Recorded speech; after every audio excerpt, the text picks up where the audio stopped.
mga kapinya. Tagal kong hindi nakabisita sa pinyahan. Kumustahin ko muna ang aking mga kaibigan dito. Yan. Malaki na sila. Hindi rin naman nasira yung aking ginawang mga bandera. Yung balinghoy ko nga pala.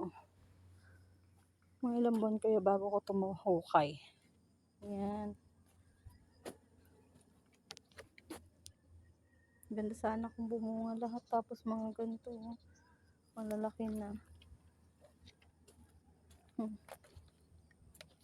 Ganda tingnan.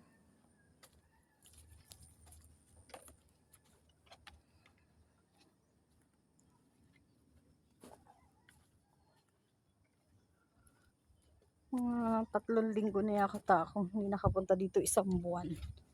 Basta huling punta ko dito yung ako naglagay ng bandera. Hindi ako makasuot doon. Ka-short lang ako kasi ako'y punta sa Nanay Rose. Bago dito na ako tumama.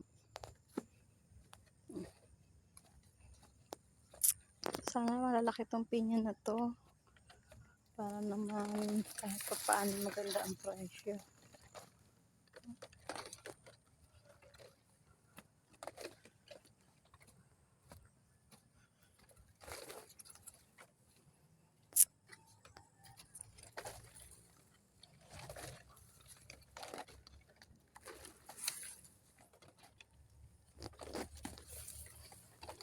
Libutin ng pinyahan.